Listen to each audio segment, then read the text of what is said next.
seeking the greatest broadcast voice in the world. Today, proudly presenting Mary Ijeoma Ebo, representing Nigeria. Mary, thank you. Thank you so much, Mr. Story X, and I want to use this opportunity to thank American Voice for giving me this opportunity to be here and to share my opinions about things that are going on even in my country. Today I'm going to kind of talk about journalism in Nigeria. Actually, journalism, the Nigerian perspective. Actually, journalism, we know, and broadcasting is actually the live wire of every society today. It has the tremendous power and of molding and shaping our society. I was greatly inspired as a young college student to study journalism in Nigeria, and I was inspired so greatly by the influence and lifestyle of a great man and a great journalist named late Dele Giwa. He is the editor and founder of Newswatch magazine, who was grievously murdered in his hometown, actually in his house, on October 19th, 1986, through a mail bomb that was intentionally delivered to his house. Dele Giwa made news very, very interesting. He made news briefing and information dissemination something that most Nigerians look forward to listening to. Most Nigerians loved reading Newswatch magazine as if they were reading a love story because of Dele Giwa. You know, in other words, through Dele Giwa's investigative and informative, truthful, trustworthy, simple and concise form of journalistic reporting, Newswatch magazine, which he was the founder, became one of the best and well-read magazine in Nigeria. Unfortunately, he was murdered for reporting and writing the truth of the wrongdoings that was going on in our nation. You see, American journalists actually and their broadcasters are highly blessed to be in a country and a nation where freedom of the press is not only a thing of the law that is just written on paper, but is a practical thing. They are enjoying this freedom of the press, which most African countries don't have. Nigerian journalists are praying daily to have the kind of freedom of the press that American journalists have been enjoying over the years. Some Nigerian journalists, you know, they've been reportedly tortured and killed for reporting and investigating the truth. Some could not live long enough to see the end of the story that they started investigating. And it's quite unfortunate because Americans are really enjoying this freedom of information dissemination, and that is why the country is blessed the way it is right now, because everybody can speak the truth of what they know. We all know that information is power. We know that. And power gives energy. You know, without energy, you can't prepare, you can't do anything. When you have information, you can move. So when you have the correct and truthful information, you can change and influence the world around you. And also propel the people towards a positive thinking and outlook of life. You know, so when people are, are made aware of the right information, they are likely to make right choices and follow the right path.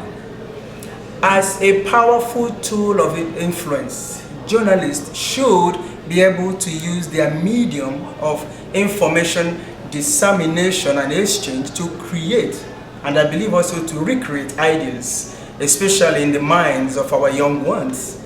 After all, the teenagers are the leading force of our societies tomorrow. So what they hear will shape who they might turn out to be in the future. So I look at it that journalists are like pace setters and pace makers, and because of that, we shouldn't hide the truth as journalists. Truth is what, actually is what delivers a nation from corruption and evil. When journalists hold leaders in any governmental position accountable of their behaviors and action, Through their truthful and investigating reporting, checks and balances are instituted, and the nation is propelled towards a better and fulfilling lifestyle. So journalism is very important in every nation. When it comes to religious liberty, also journalists should be able to express their God-given right in reporting their religious beliefs without any fear of persecution and molestation. For example, in some northern part of Nigeria right now, Christians are being killed and their churches burnt down for just expressing their worship to God. Why? And when journalists write anything about that, they are killed sometimes. Moreover, when journalists report any incident relating to this event, they also become targets of, targets in the hands of these persecutors. Such circumstances have brought so much fear in the minds of the Nigerian journalists in Nigeria. So many of them, they have even left the country just because of that, to go to another place where they can express their freedom of speech and write what is in their heart. Shameful, it's very shameful. These days that bribery and corruption has eaten deep into the bones and marrows of some African leaders. Some journalists in Nigeria have, started dancing to the tones and rhythms of the musical instruments of their government. So some of the journalists and broadcasters disseminate information right now based on, a very important personnel profiling, VIPs, who you know.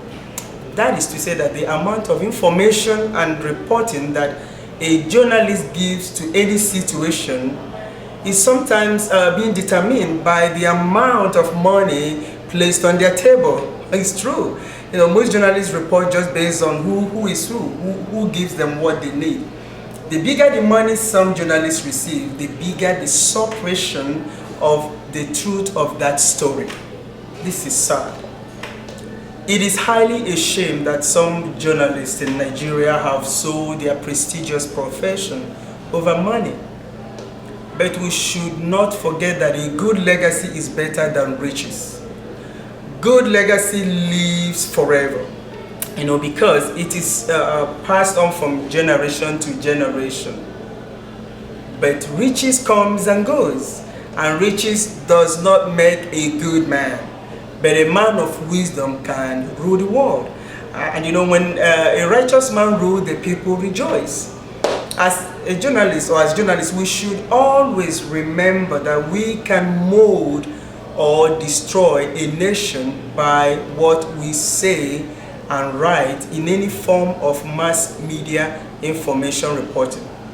So many nations have collapsed and their economic strength weakened because of journalists' inability to report and expose the truth.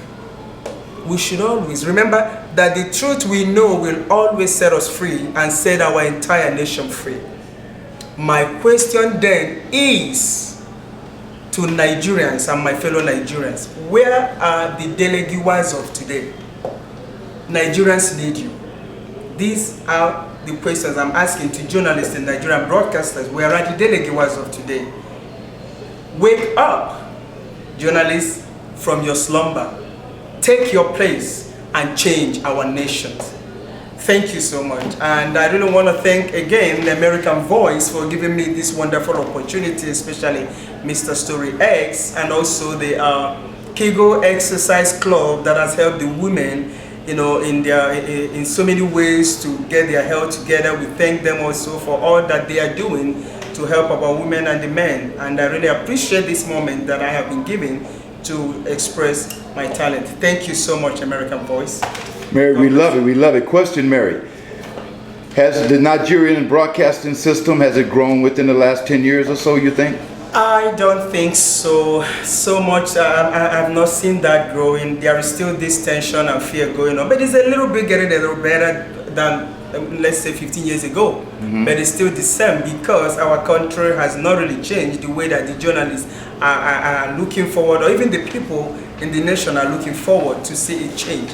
And journalists are afraid. I don't blame them. Sometimes nobody wants to die. So Delegiwa, the man that I know so much, was so very upcoming. He's always writing things that can change the minds of people. He investigates things, and because of that, they don't like him. They killed him because so many truths that he wanted to expose to help the nations to come to a place where we're supposed to be. Nigeria is one of the greatest, if not the greatest nation in Africa, #1. But right now, I don't know. Things are not the same. So we are really praying that journalists can step up and stop dancing to the tune of the government and do that which is right by reporting the truth so that we can change our nation. Thank you, Mary. And with the help of God, we hope all this changes. Oh, definitely. Another question, is it numerous women broadcasters in Nigeria? Yes, a lot of them. So many women, but sometimes, of course, the gender problem, they might not be able to do what they're supposed to do because they are limited in certain ways, either because they're afraid or because when they go to certain places, they will say, well, you're a woman. I faced that same problem while I was there. But thank God that the owner of my company, Chief Abiola, he was also murdered. I can't say he was murdered, but he was not allowed to do the things, the magazines were not allowed to do the things that we're supposed to do, the newspaper, sorry, the National Concord.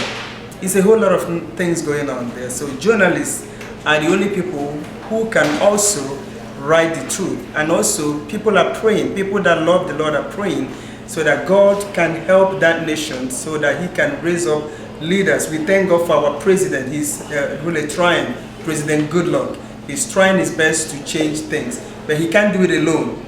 He needs everybody, the governors, he needs those in the every department, the commissioners, the senators, and he needs the pastors also to pray. And then the journalists most especially to write the truth and stop suppressing the truth so that when people get the right information, they can act right and we can change our nation. We have a great economy. We have the best, one of the best in Africa. But we have to have the right leadership, which we have right now, but he needs support from so many other facets of the governmental all kinds of governmental status. They need help, and when they get that help, then the whole nation can come together. And journalists should stop being afraid. They need to write the truth so that people can see the truth and know the truth and change the nation.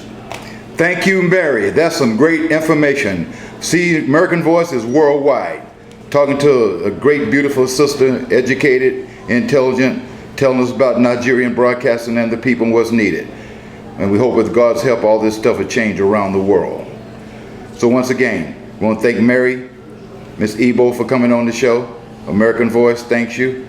And this will be seen around the world. We hope this does help the world. Because the mission in American Voice is stated, our mission in life is to help a life, have a life. Story X with Mary, Miss Ebo, Nigerian Broadcasting, Los Angeles, California.